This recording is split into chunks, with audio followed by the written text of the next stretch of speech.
Bismillahirrahmanirrahim. Assalamualaikum warahmatullahi wabarakatuh. Mahasiswaku semuanya. Waalaikumsalam warahmatullahi wabarakatuh. Tetap semangat, tetap sehat kalian semua, dan selalu Bu Intan doakan buat kalian semua, kalian tetap diberikan perlindungan oleh Allah Subhanahu wa taala. Hari ini tepatnya minggu kedua kita ketemu, tapi topiknya masih topik pertama, itu masih ke pengantar dari biokimia. Biokimia itu apa, kemudian ruang lingkupnya, dan peran dari biokimia itu apa, kita kupas hari ini. Hari ini Bu Intan mulai share screen yang sudah Bu Intan upload di dalam e-learning. Sedikit materi, tapi insya Allah membawa manfaat yang besar buat kalian ya, semoga amin. Jadi sebelum kita melangkah ke sejarah dan perkembangan biokimia, Bu Intan ambil dulu ke slide ketiga, yaitu pendahuluan, yaitu pengertian dan ruang lingkup dari biokimia. Kalau di semester kemarin kan ketemu Bu Intan kimia nih ya. Bedanya apa sih dengan biokimia? Kalau kimia kemarin kita belajar mengenai kimia dasar. Kimia dasar di mana kita dihadapkan pada mungkin tidak jauh beda dengan kalian saat duduk di SMA. Berbeda dengan biokimia, kita sudah ke ranah tanaman. Fokusnya adalah kimia dari tanaman, baik itu metabolisme, baik itu hasil fotosintesis, itu semua nanti ada di biokimia ini. Tetap deh, bau-baunya kimia tetap ada, jadi ada semacam lipida, kemudian ada protein, karbo, itu semua ada di biokimia ini. Hanya lebih fokusnya adalah ke tanaman, karena basically atau dasar kita adalah di tanaman. Nah, oke, kira-kira biokimia itu apa sih? Kalian pasti biokimia itu Bu, nantinya pasti ada rantai kimianya. Ada, tapi di sini Bu Intan tidak memfokuskan ke rantai kimianya untuk aktivitasnya tanaman, tapi lebih kepada apa yang dihasilkan tanaman atau apa yang diproduksi oleh tanaman itu, tapi masih dalam konteks kimia. Intan akan bacakan di sini pengertian dari biokimia adalah aktivitas yang terjadi dalam sel, ini sel tumbuhan ya, sel tumbuhan yang menunjang fungsi organ dari makhluk hidup dan merupakan penunjang terlaksananya fungsi makhluk hidup. Ibaratnya gini nih, tanaman itu nggak bisa hidup kalau nggak memasak makanan. Nah, ternyata di dalam memasak makanan itu ada proses biokimia yang sangat dibutuhkan oleh tubuh atau organ tanaman. Sama seperti kita kalau misalnya bergerak pasti mengeluarkan energi ya, membutuhkan energi. Nah, ada proses kimia di dalamnya dan itu menunjang organ dari sistem manusia, sistem tubuh dari manusia. Begitu juga tanaman, dia akan menunjang fungsi organ dari tanaman itu sendiri. Nah, apa yang terjadi? Ya, aktivitas yang terjadi dalam sel itu ngapain sih? Atau kenapa sih hubungannya dengan sel kok ke organ? Kan sel itu satu. Sel itu tuh kecil satu. Nah, sedangkan organ itu kan kumpulan dari beberapa sel. Maka dari itu kalau sel ini berkualitas, otomatis organ yang dihasilkan atau kegiatan aktivitas organ itu akan ikut berkualitas. Jadi kayak sebanding ya, sebanding. Aktivitas yang terjadi dalam sel baik menunjang, organnya juga ikut menunjang, meningkat. Sehingga produktivitas dari makhluk tersebut akan baik. Berbeda dengan biologi. Jadi kalau botani itu kan kita ke ranah biologi ya. Kemarin kita bahas botani itu ke ranah biologinya. Nah, saat ke biokimia itu yang fokus ke kimianya, terutama menitik beratkan pada pembahasan hubungan struktur kimia yang ada di tanaman dengan fungsi reaksi-reaksinya dengan benda lain. Kalau biologi, botani itu udah berbau biologi, itu dipersempitnya di suatu disiplin ilmu serta proses yang terjadi. Nah, ada nggak hubungan biologi dengan kimia? Pastinya ada. Itulah kenapa kita namakan biokimia, biologi dan kimia. Jadi di sini biologi ini adalah bukan biologi ilmu biologinya, tapi biologis. Biologisnya itu makhluknya atau organismenya. Sedangkan kimia itu adalah proses yang menunjang kegiatan biologis itu. Jadi tolong dibedakan ya, biologi itu ini Bu tanaman lah, itu ke ranah botani.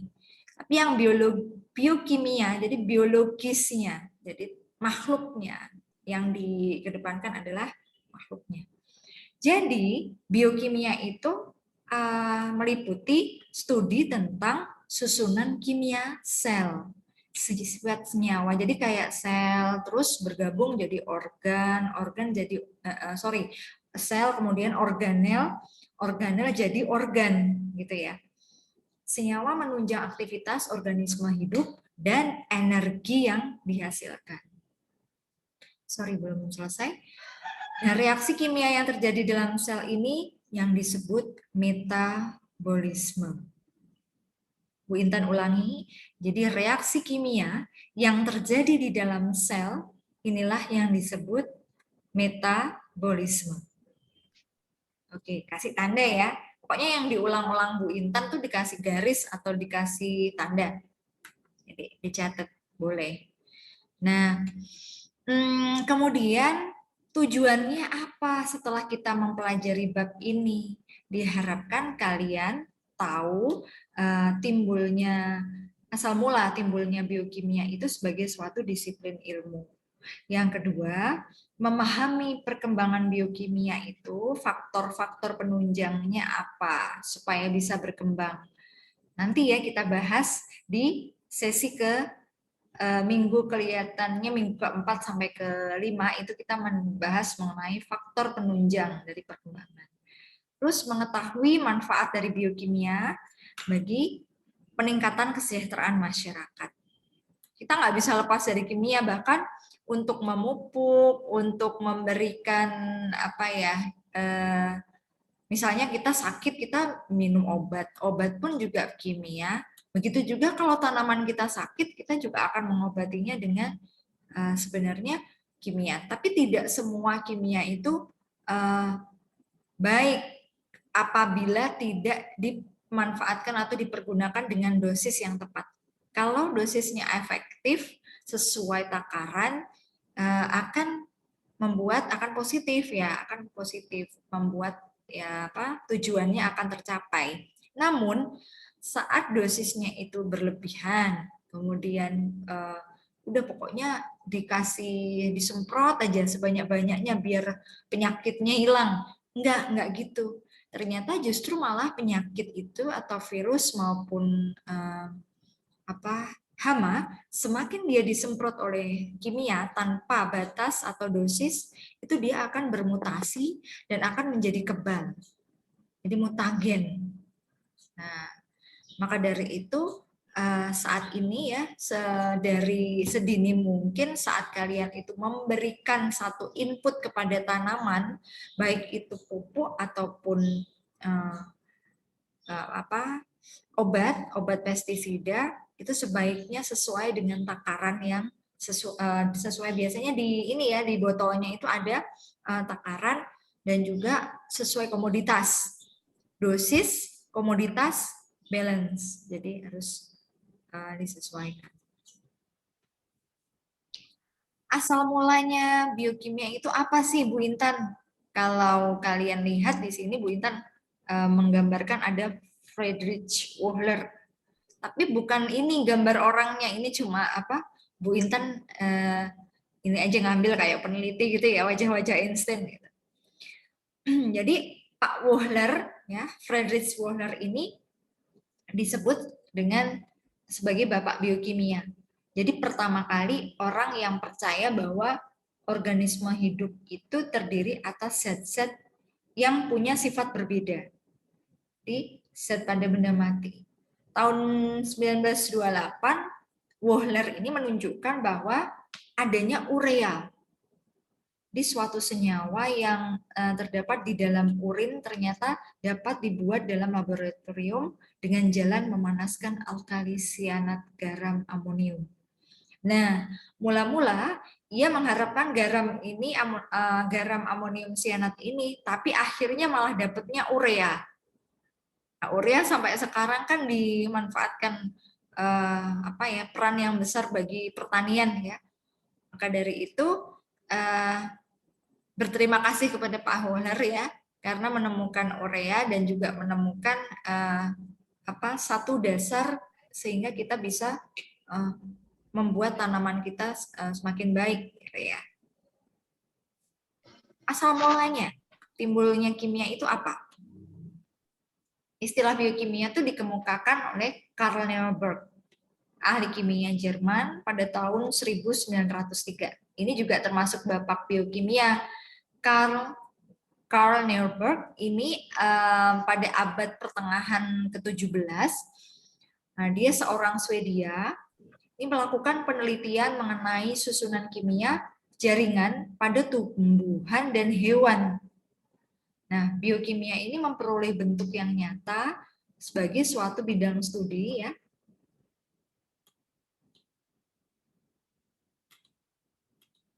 Sorry. Terdengar suaranya Bu Intan? Terdengar. Terdengar, Bu. Sekarang enggak, Bu. Jelas, Bu, jelas. Mati, Bu.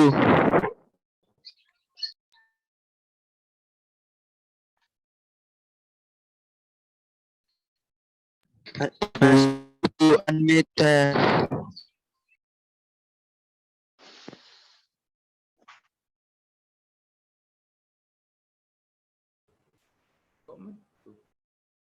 Mic-nya nyalain dulu, Bu. Mati, Lur.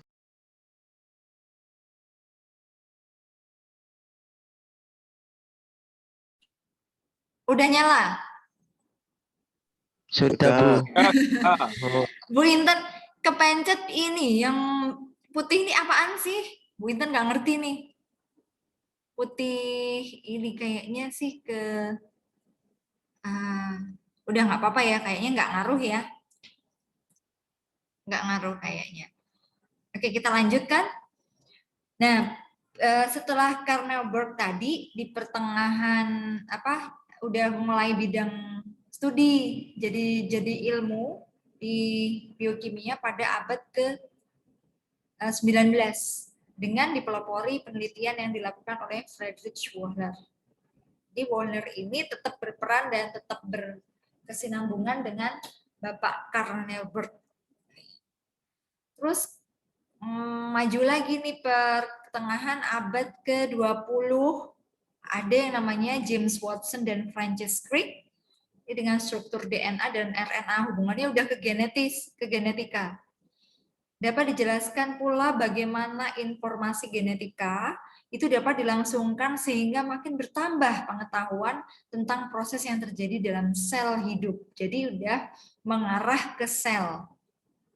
Kalau udah sel, kita bisa melihat DNA maupun RNA. Nah, penelitian dalam masalah gizi telah menimbulkan penemuan tentang vitamin yang mencegah seseorang terkena penyakit. Jadi ini penemunya vitamin. Ya. Lanjut ke slide 10 tentang perkembangan biokimia. Sejalan dengan perkembangan biokimia ini, para ahli yang berhubungan atau mempelajari biologi sel itu ikut memberikan sumbangan dalam bidang struktur sel. Diawali oleh Robert Hooke. Pak Hooke ini pada abad ke-17 itu melakukan observasi menggunakan mikroskop sehingga dia bisa meningkatkan pemahaman tentang biokimia ini yang berhubungan sama sel. Terus kita masuk ke ruang lingkup. Ruang lingkup ini nanti hubungannya dengan manfaat dan peran dari biokimia. Kalau ruang lingkupnya tadi Bu Intan sudah jelaskan hubungannya dengan biologi dan kimia. Tapi biologinya bukan biologi tanaman, melainkan biologis ya. Jadi makhluk. Kita mempelajari bionya itu dari makhluk hidup. Nah, biokimia. Nah, kimianya itu chemistry dari unsur-unsur penunjang atau baik itu sel, organel dan organ untuk menunjang keberlangsungan dan metabolisme dari makhluk hidup tersebut. Nah, dengan mempelajari biokimia ini kita jadi tahu nih reaksi-reaksi kimia yang penting yang terjadi dalam sel. Hal ini berarti kita tahu dan paham proses-proses yang terjadi dalam tubuh. Nanti kalian pasti bertanya nih, apa aja Bu reaksi-reaksi kimia yang penting itu, gitu ya. Ini ada di pertemuan selanjutnya. Jadi jangan khawatir, kita hari ini baru pengantar, ya, pengantar dan juga ruang lingkup membahas mengenai asal muasal dari biokimia. Nah, jadi untuk reaksinya apa, kemudian unsur apa aja yang kita pelajari dalam biokimia nanti di pertemuan selanjutnya. Nah, hal itu berarti kita tahu proses yang terjadi dalam tubuh. Dengan demikian diharapkan kalian mampu untuk menghindari hal-hal luar yang mempengaruhi proses sel tubuh. Misalnya kita akan dapat mengatur makanan biar kita sehat. Oh iya, kita mengatur pola makan, kita berolahraga, kita sedapat mungkin untuk menghindari ini yang susah, menghindari gorengan. Aduh. Apalagi hujan-hujan terus ada gorengan anget, aduh nggak bisa tertinggalkan. Tapi itu sebenarnya kalau berlebihan juga tidak diperkenankan karena minyaknya meningkatkan kolesterol dan itu membuat dampak yang buruk ya bagi kesehatan. Kalau Bu Intan mah nggak bisa, belum bisa ya, belum, bukan enggak, tapi belum. Jadi makanan yang kita makan itu sedapat mungkin bermanfaat untuk tubuh kita. Bu Intan jangan dicontoh ya. Manfaat dari biokimia sekarang. Meneliti mekanisme kerja pestisida yang tersebar sehingga dapat meningkatkan selektivitas dan dapat dicegah dampak negatifnya terhadap lingkungan hidup. Ini kita bayangin aja apabila seseorang atau petani itu menggunakan pestisida overdosis, ya kan? Overdosis. Malah mematikannya bukan hama itu tidak sesuai sasaran, namun malah hewan atau mikroorganisme atau makroorganisme lainnya yang mati dan malah tidak bisa selektif. Nah, dampaknya negatif terhadap lingkungan itu muncul, jadi rantai makanannya terganggu sehingga membuat dampak yang kurang baik untuk tanaman. Terus yang manfaat kedua, kalau ada biokimia ini artinya adalah kalau kita ngerti ilmu biokimia, dosisnya berapa itu nanti kita akan tahu. Nanti ya setelah UTS itu nanti ada beberapa langkah unsur hara yang kita menghitung dosis. Mungkin di semester 5 atau 6 juga ketemu dengan unsur hara. Ya, mata kuliah unsur hara. Tapi nggak apa-apa kita ulas seberapa sih kita mengaplikasikan pestiside yang benar dan baik. Komponen penting dalam pengetahuan tentang makhluk hidup. Jadi kalau biokimia itu komponen yang bisa dikatakan vital dalam pengetahuan karena hubungannya dengan metabolisme, fotosintesis, penunjang kehidupan dari tanaman. Peningkatan kualitas produk dalam bidang pertanian itu diwujudkan dalam menerapkan hasil penelitian dalam bidang genetika. Tapi jujur di biokimia ini kita tidak membahas bidang genetika terlalu besar, tapi hanya di awal tadi Bu Intan sebutkan bahwa ada peneliti yang meneliti biologi sel, biokimia sel sehingga hubungannya dengan RNA dan DNA di bidang genetika. Namun kita saat ini semester ini biokimia tidak membahas tentang genetika terlalu jauh karena Pak Saiful dosen kalian nanti di semester atas juga akan menerima tentang genetika tumbuhan atau gentum. Jadi sabar dulu ya, pertanyaannya ke Bu Intan jangan sampai ke ranah genetika ya, nanti terlalu jauh. Nah ini kuisnya, kuis kalian nanti habis materi Bu Intan selesai, tidak usah ditunda-tunda mumpung masih ingat kira-kira pendapat kalian apa sih tentang perkembangan biokimia tuh. Terus kalian cari deh, searching ya. Meskipun Bu Intan belum sampaikan faktor, jadi insya Allah minggu depan kita bahas mengenai faktor-faktor penunjang juga. Apa saja faktor penunjang dari perkembangan biokimia nih? Ya, boleh searching, boleh dari jurnal, boleh googling, boleh dari manapun, ya.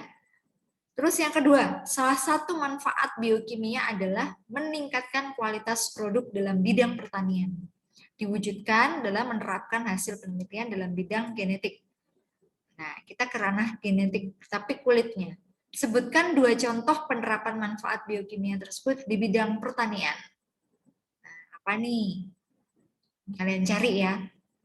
Terus 3, sebutkan dan jelaskan pengertian dan ruang lingkup dari biokimia. Gampang nih yang nomor 3. Jadi yang satu nanti yang kalian cari penunjangnya apa, faktor ya, ada beberapa faktor penunjang dari biokimia. Terus yang kedua, tadi kan ada manfaat biokimia, salah satunya meningkatkan kualitas produk dalam bidang pertanian, ya kan? Produk pertanian. Jadi contohnya kayak gini nih, kualitas produk, produksi misalnya produksi apa?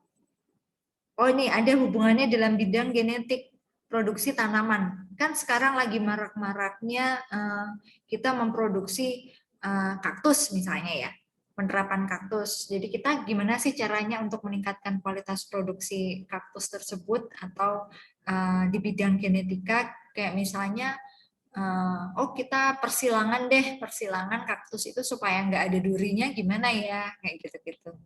Salah satu manfaatnya apa? Itu kita cari contohnya aja. Manfaat biokimia di bidang pertanian. Jadi yang ditekankan di sini sebutkan 2 contoh penerapan manfaat biokimia di bidang pertanian. Oke?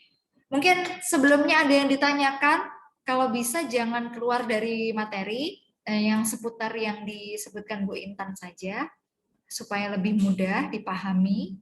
Ya, nanti kalau di luar materi nanti akan dibahas saat nanti kan udah lebih jauh lagi minggu ke depan kita membahas ini sesuai dengan rencana pembelajaran semester atau RPS kemarin.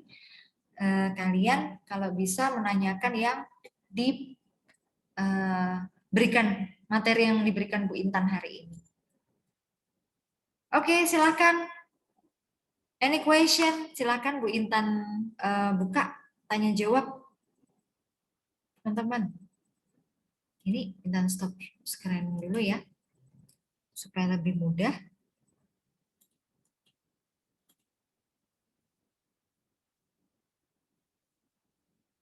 Mungkin ada pertanyaan teman-teman semuanya?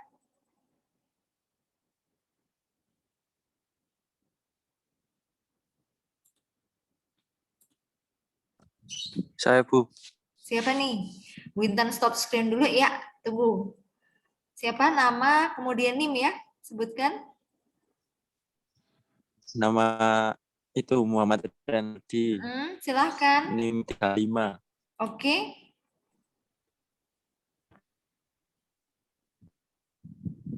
Silahkan. Itu pertanyaan. Tadi kan kalau Bu Intan kalau katanya kalau pestisidanya berlebihan gak baik buat tanaman. Lah itu cara mengetahuinya bagaimana? Kalau pestisidanya itu berlebihan itu bagaimana? Oke. Ini tadi namanya siapa? Ray. Ray. Ya, Bu. Oke, Ray. Bu Intan tampung. Ada lagi pertanyaan teman-teman lain? Udah ya, Bu Intan jawab dulu ya, Ray. Jadi gini ya, Ray. Overdosis pesticide. Judulnya di sini adalah overdosis pesticide. Gimana caranya mengidentifikasi pestisida itu mengalami overdosis, ya kan? Nah, sekarang gini, kalau ada pestisida berarti ada hama dong, ya, ada hama atau ada penyakit. Iya. Ya. Ada, kalau kalian pakai pestisida berarti ada sesuatu yang salah di tanaman kalian, karena entah itu serangan hama, entah itu serangan virus atau serangan jamur. Yang jelas kalau pest itu berarti serangga ya, ke hama. Nah, mengidentifikasinya pertama adalah kita lihat dulu karakter tanaman kita sebelum dan sesudah, after before. Before-nya tanaman kita itu rusak karena serangga. Daunnya misalnya lubang, Bu, atau daunnya rusak, terus ini tanamannya secara physically rusak. Setelah pakai pestisida, hamanya mati. Gitu ya, hamanya mati. Nah, kalau udah hamanya mati, tanamannya kita lihat dulu nih. Apakah tanaman itu membaik kondisinya berdasarkan aras keberlangsungan dari hidup tanaman. Jadi ada arasnya nih, apakah dia bisa ditolong, apakah tidak bisa ditolong. Kembali ke pertanyaan Ray, kalau pestisida itu terlalu berlebih, itu dilihat dari kondisi hama. Hama itu mati, ya kan? Hama itu mati, serangganya mati. Namun beberapa tahun kemudian, hama itu muncul dan lebih banyak lagi. Terus yang kedua, tanaman kita akan mengalami tidak sehat apabila pestiside-nya itu terlalu besar. Karena misalnya ada unsur-unsur tertentu dari tanah, apabila pestisida ini terlalu berlebih, akan mengganggu struktur dari tanah. Nah, tanah itu kan jerapannya akar. Kalau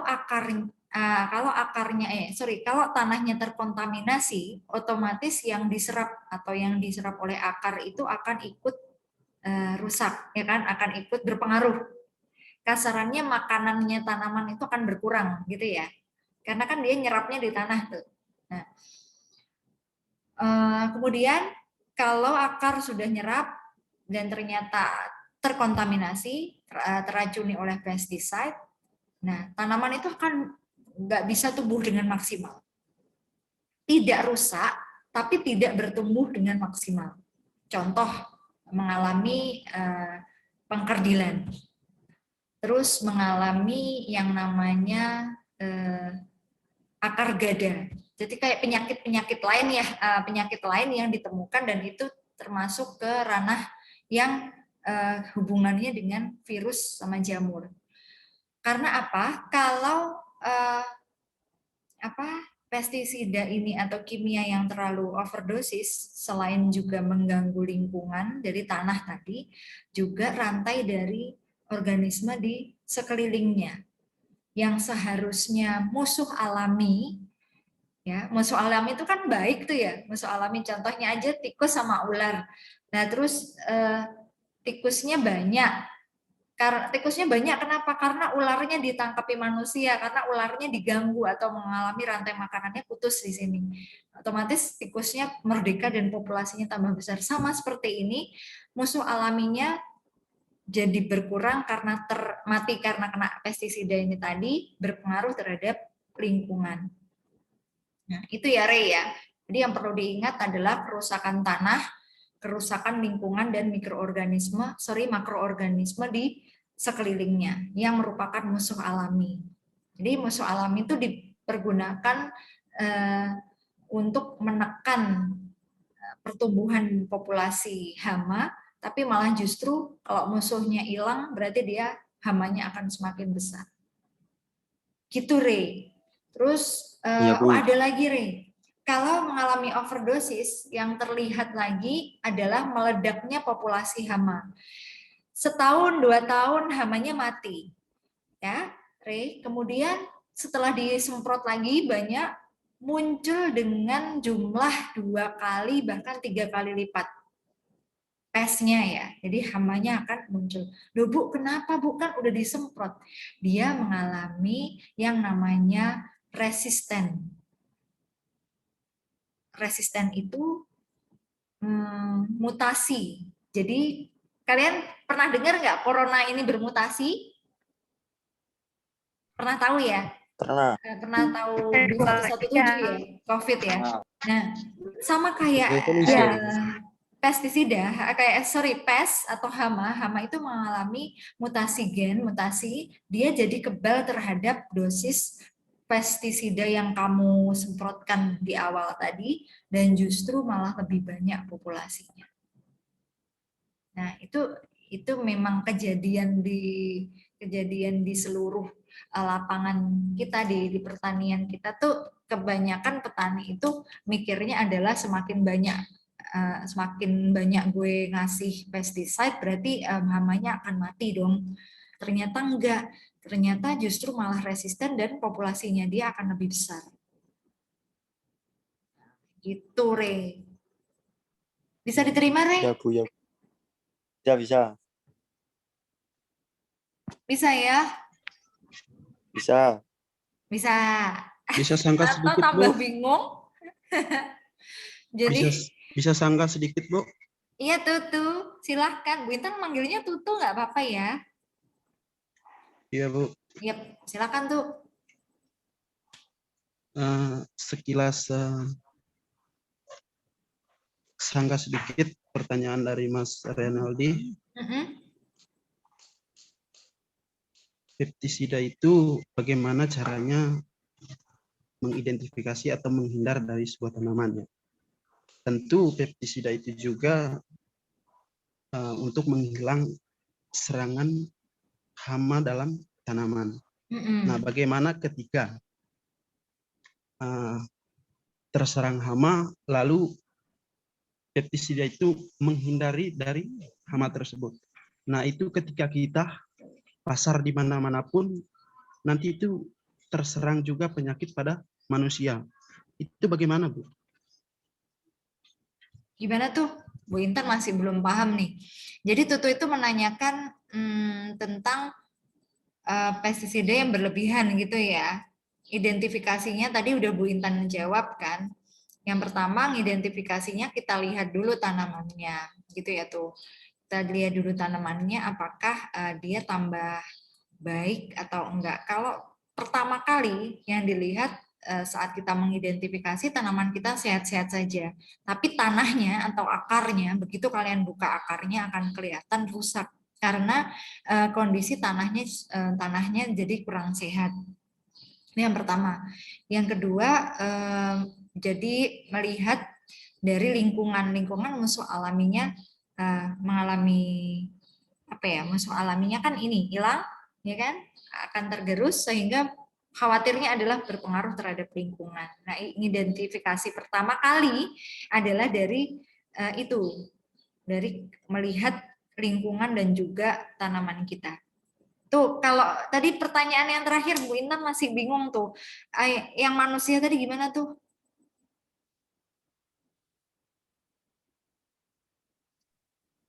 Gini, Bu. Ya. Ketika tanaman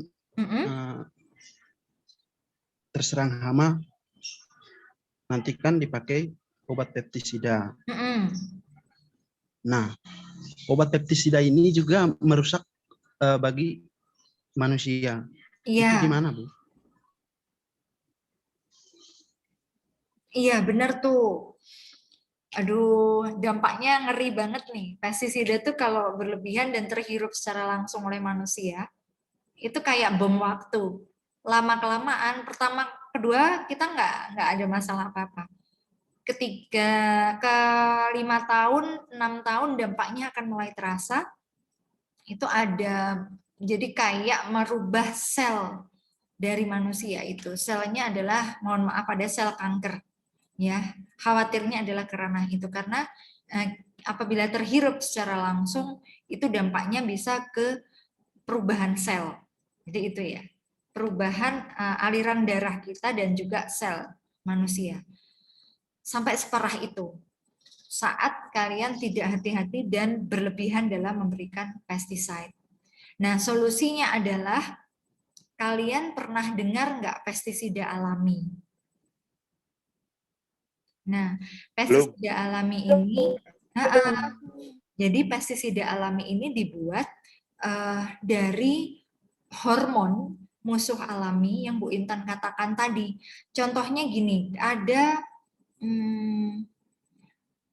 hormonal, jadi BT, Bacteriothuringiensis, ini punya hormon yang sangat tidak disukai oleh hama tertentu. Kalau nggak salah hama Lepidoptera, sejenis ulat ya, lepti. Nah, hormon ini tuh hormon dari musuh alami yang sengaja dikeluarkan ya, dipakai, diinokulasi. Musuh alamnya tidak dimatikan, hanya diambil cairannya, ya kan? Diambil cairan hormonnya, dijadikan sebagai pestisida alami. Hanya jumlahnya masih kecil, tapi kecil itu bisa kalau nggak salah sampai beberapa hektar gitu loh. Sedikit tapi bisa beberapa hektar. Jadi kita bikin pestisida alami, itu yang pertama. Nah, sayangnya adalah itu mahal karena kita membutuhkan proses waktu dan juga laboratorium. Nah, cara yang kedua adalah kita secara fisik ngambili satu-satu. Jadi kayak misalnya ada hama ulat ya, kita ambili aja satu-satu. Kemudian ada tikus, ya udah pakai ranjau, itu ranjau tikus. Atau kalau ada tikus kita nyebar burung. Kalian tahu awal ya burung hantu? Burung hantu tuh sengaja dilepas di 1 hektar misalnya yang ada populasi tikus di situ, hama tikus, dan dijadikan kayak musuh alami yang bisa mengurangi atau menekan. Jadi kita pakai alami aja. Karena ada musuh alami itu kita pakai musuh alami. Gitu tuh, supaya lebih sehat ya. Atau kalau terpaksa sampai kita menggunakan pestisida kimia, kita gunakan secara efisien dan efektif. Contoh, kita sesuaikan takarannya. Terus pemakaiannya juga kita harus pakai pengaman. Kita pakai helm, bukan helm, apa sih yang penutup ini ya, penutup muka itu, atau masker lah, katakanlah, supaya tidak masuk langsung ke tubuh kita. Gitu tuh. Ada lagi mungkin feedback dari Tutu? Maaf Bu, mau bertanya Bu. Silakan Bayu. Kalau tanahnya kan udah banyak pestisida berlebihan. Yep. Itu cara netralisnya gimana Bu? Netralnya Bu? Oke, thank you Bayu.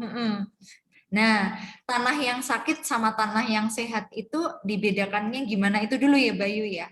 Tanah yang sakit kena pestisida itu akan terlihat dia, kita cek dulu itu kalau tanaman, otomatis kalau tanahnya sakit itu tanamannya nggak bisa terjerap dengan baik ya, tidak bisa tumbuh dengan maksimal. Daunnya gampang menguning, kemudian badan tanaman jadi susut gitu ya. Nah, cara menetralisirnya adalah pertama stop dulu pestiside-nya. Stop dulu itu dinetral, diistirahatkan beberapa waktu.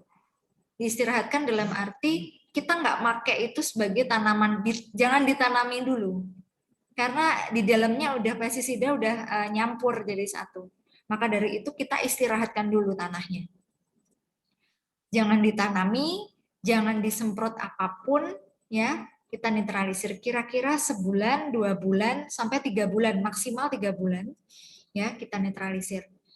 Setelah itu pakailah pupuk kandang, pupuk alami lah, pupuk alami yang memang sengaja di situ ada mikrofauna, ada cacingnya, ada kalian tahu bumbuk nggak? Bumbuk itu kayak ulat yang gendut itu ya, sampai pokoknya di situ tuh banyak mikroorganisme lah. Kalau udah kelihatan itu kalian adu-adu ada cacingnya, berarti itu udah indikasi pertama yang terlihat, Bayu, itu berarti udah sehat. Nah, bahkan ada juga yang sengaja nyebar mol di situ, kayak apa? Makanya kita pakai pupuk kandang atau pupuk kompos yang alami dulu supaya banyak mikroorganisme, banyak bakteri, banyak mikrofauna di dalamnya. Kalau udah kita pakai lagi, itu indikasi pertamanya tanah sehat adalah ada mikro makrofauna itu kita tanami lagi. Gitu, Bayu. Ya, Bu. Terima Ingat kasih. yang cewek-cewek nih, ingat kalau kalian lihat di tanah ada cacing jangan dibunuh ya. Ntar kalian jijik terus dibunuh, jangan, justru malah cacing kemudian kayak di dalam itu kayak ada ulat gitu ya, itu malah justru kelabang itu malah justru mereka itu indikator pertama tanah sehat. Jangan dibunuh.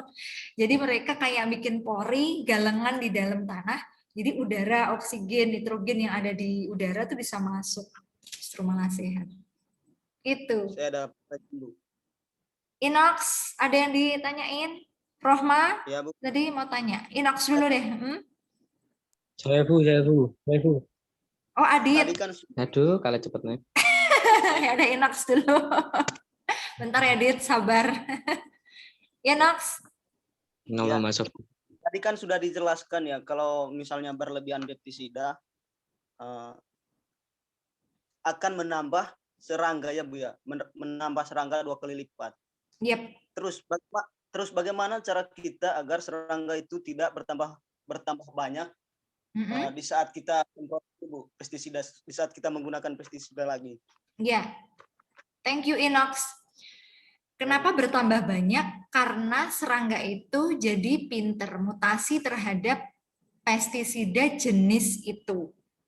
Misalnya jenis A, kan pestisida ada banyak nih macamnya ya, A, B, dan sampai Z. Nah, dia hafalnya yang kalian gunakan tadi di awal tadi yang terlalu berlebihan. Misalnya saya tadi nyemprot jenis A banyak banget. Nah, setiap kali ada hama itu kalian nyemprotnya A terus. Nah, kalau sudah hafal Nox, mereka kan jadi kayak mutagen nih. Wah, berarti si Inox nih pakai pestisida A lagi nih. Wah, aku tambah banyak nih. Karena aku sudah kebal gitu ya, resisten terhadap pestisida A. Nah, maka untuk kalau udah populasi itu membludak banyak, kita cari pestisida jenis lain ya dengan jangan yang sama, jangan kandungannya jangan sampai sama, namun punya peran yang sama. Ya, Bu Intan ulangi lagi, kalian boleh pakai pestisida dengan peran yang sama, tapi jenis kandungannya beda. Karena serangganya itu udah apal sama jenis yang A tadi yang digunakan berlebih. Itu sih Nox. Bu, terus kan kalau misalnya kan kita ganti-ganti terus pestisida ya Bu ya, ganti terus pestisida. Apakah itu tidak akan berdampak negatif bagi tanaman tersebut? Nah, maka dari itu, makasih Nox. Maka dari itu dari awal tadi Bu Intan tekankan adalah kalau itu sudah terjadi, ya, kalau udah hama itu udah membludak, nah kita habisi dulu tuh, kita serang dulu pakai yang jenis lain kan Nox ya, kan udah berkurang tuh. Dengan dosis yang baik loh, dosisnya jangan berlebihan kayak dulu lagi. Jadi kita udah insaf, udah tobat ya. Katakanlah kita udah pakai takaran yang tepat lah. Kita pakai jenis B atau jenis Z, cuma takarannya udah tepat. Itu udah lumayan bisa mengurangi. Setelah itu Nox, supaya kita lebih sehat, tanaman kita lebih sehat lagi, tanahnya lebih sehat lagi, kita gunakanlah pestisida alami, pupuknya pupuk alami, organik, dan kita bikin sendiri musuh alaminya. Jadi kita mulai lagi back to nature. Cuma kekurangan dari back to nature atau pakai organik adalah lama. Sedangkan petani kita dituntut untuk target, kayak kejar target, deadline 3 bulan harus sekian ton. Nah, itu kekurangannya, Nox. Maka dari itu, kita basically kita lihat dulu kondisinya seperti apa. Kalau kondisi petani itu tertekan karena memang di deadline harus 3 bulan, kita gunakan dulu pestiside yang lain. Jangan ganti-ganti, Nox. Yaitu misalnya kita udah ganti sekali tuh ya. Kita udah ganti pakai yang tadi kan A, yang rusak, yang populasinya membludak kan A, kita pakai B, tapi dengan dosis takaran yang tepat. Gitu, Nox. Ada lagi tadi, Adit mau tanya? Aditya Hadi? Sudah diwakilkan Nino. Oh, alah. Iya, sebentar masih Iya, cari yang sama. belum paham yang mana. Mau tanya, Bu. Silakan, Mas Rofi. Ya, ini tentang pupuk, Bu. Kan kalau semisal kita mau memupuk tanaman, tapi itu kan kalau orang yang belum tahu kan didekatkan sama tumbuhannya. Ya. Nah, itu kan kalau terlalu dekat kan tumbuhan malah layu, bukannya Iya, malah benar. subur. Nah, itu apa karena faktor kimianya atau faktor apa? Terima kasih. Oh, makasih ya, Mas Rofi. Jadi itu dari bukan kimianya, melainkan adalah kalian tahu nggak akar itu kemana-mana. Ibaratnya tangannya dia kayak gurita gitu ya, kayak gurita banyak banget. Nah, akar tuh kemana-mana. Kalau kita ngasih pupuknya itu di dekatnya atau langsung di bawahnya tanaman, itu khawatirnya adalah kalau kalian menyirami ya, itu tidak langsung. Jadi ibaratnya itu akarnya itu nggak bisa ke tangannya, kalau tepat di tangannya. Jadi dia harus nyari dulu di atas. Akan lebih baik apabila itu kita membuat semacam sekelilingnya tanaman itu kayak galengan gitu, galengan, tapi jangan dalam-dalam, galengan yang situ khusus untuk haranya. Jadi jangan di atasnya langsung, jadi di pinggirnya. Kalau Bu Intan gambarkan itu, jadi supaya apa? Supaya akarnya itu bisa, jerapnya itu pas di akarnya. Akarnya itu tidak langsung di bawah pohon itu, gitu. Tidak di bawahnya batang persis, tapi melainkan di sampingnya. Gitu, Asrofi. Dari segi Baik, Bu. Oke, dari segi kimianya, nah kalau hujan seperti ini ya, seperti ini hujan, terus Asrofi pupuk, terus ternyata pupuknya di atasnya persis nih. Terus kena hujan, kecipratan ya kan, kecipratan, dan khawatirnya adalah running off atau tidak malah masuk, melainkan malah dia terlindih atau ikut alirannya air hujan itu, jadi nggak malah masuk Asrofi, tapi malah dia ngikut, jadi kayak ngabar gitu ya. Akan lebih bagus kalau kita semacam kayak bikin galengan dulu supaya agak masuk dikit ya di pinggirnya, dan dia jadi masuk ke tempat yang tepat gitu. Itu Asrofi, mungkin ada lagi feedback?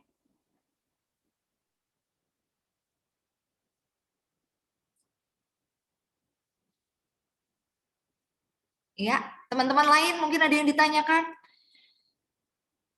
Aditya, ada pertanyaan lagi? Sama kayak Inu ya? Bentar Bu, ini habis ini tanya. Siap. Rohma tadi kayaknya mau tanya. Yang cewek mana nih suaranya? Mohon maaf Bu, di grup nggak bisa masuk. Siapa yang nggak bisa masuk, Rohma? Bu, apa sudah? Bu, ada yang tidak bisa masuk Zoom itu, Bu. Oh. Di grup tadi. Oh gitu. Sebentar. Kok nggak ada tuh? Di mana ya? Sebentar.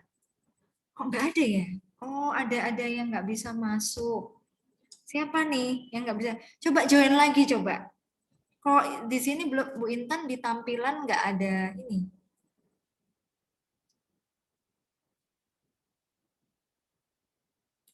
Coba ya Bu Intan lihat. Iya, Bunda di Mungkin jaringannya, Bu. Oh iya. Si Giri ya? Giri nggak bisa. Iya. Ya, iya, Bu. Iya. Iya. Nggak ada tuh tapi di sini Bu Intan cek. Coba dicoba masuk lagi ya Giri ya.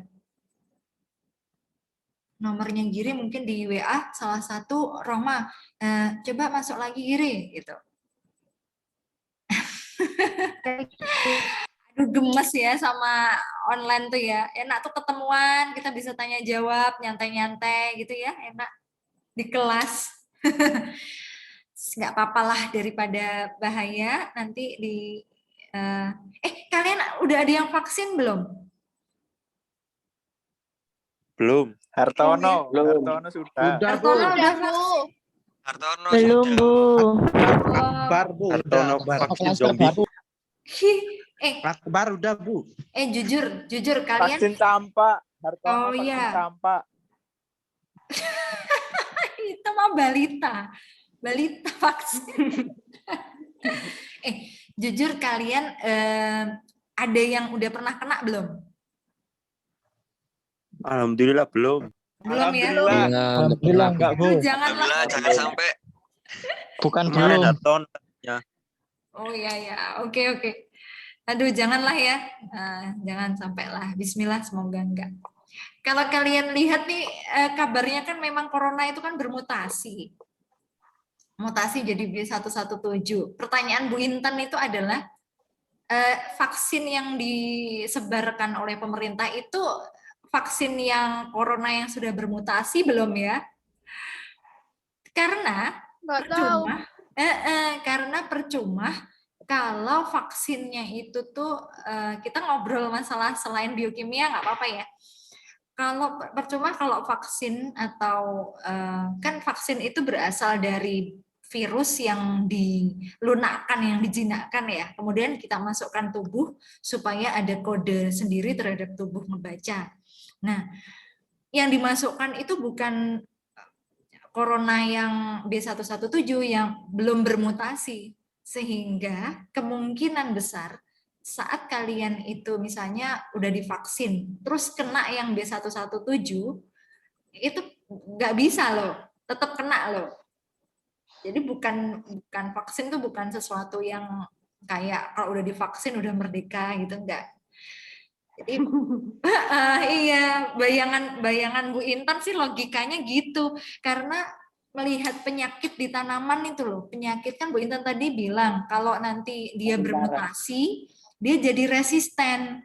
Ya kan tadi di Bu Intan kan bilang kalau kena pestisida terus mutasi genetik kan, dia jadi lebih kuat, lebih resisten. Nah, kalau kamu pakai pestisida yang A itu atau vaksinnya itu ibaratnya kan pestisida A itu kan vaksinnya itu malah dia kebal, jadi malah nggak ada efek sama sekali terhadap tubuh kita, tetap bisa kena. Makanya Bu Intan juga belum vaksin. Bu Intan hanya sampai ini Bu Intan nggak bermasker karena di sini nggak ada orang di kampus 2 ini. Menghindar sedikit vaksin itu. Iya tuh.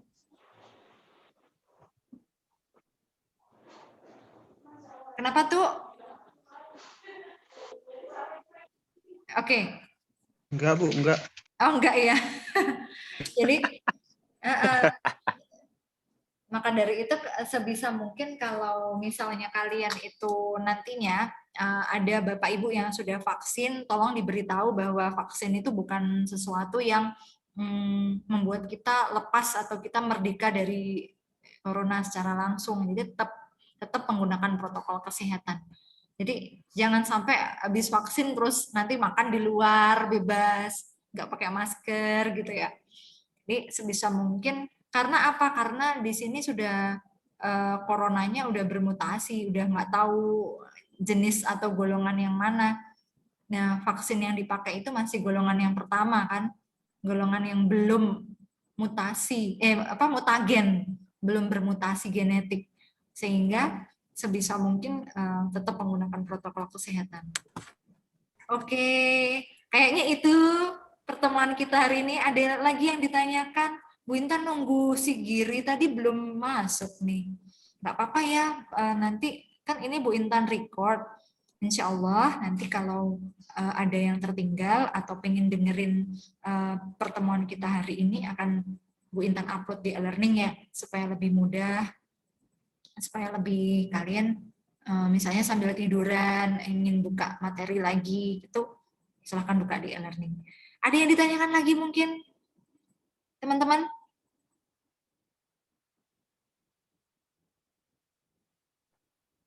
Udah ya kayaknya ya. Sudah. Oke, sip. Terima kasih. Sudah, Bu. Terima kasih untuk pertemuan kita hari ini. Alhamdulillah kalian jangan kapok, jangan jangan jenuh dan kapok sama suaranya Bu Intan ya. Semoga ilmunya bermanfaat selalu. Terus kalau Amin. Amin ya Allah, amin. Amin. Terus Amin, tetap jaga kesehatan. Yang suka nongkrong boleh, tapi pakai protokol kesehatan ya. Terus Ya, Satgas jangan COVID. lupa Baik, Bu. iya. Baik. Siap. Oke, Bu Intan tutup pertemuan hari ini. Mohon maaf apabila ada kurang lebihnya. Billahi taufik walhidayah. Wassalamualaikum warahmatullahi wabarakatuh. Sampai jumpa minggu depan ya. Ya. Oke.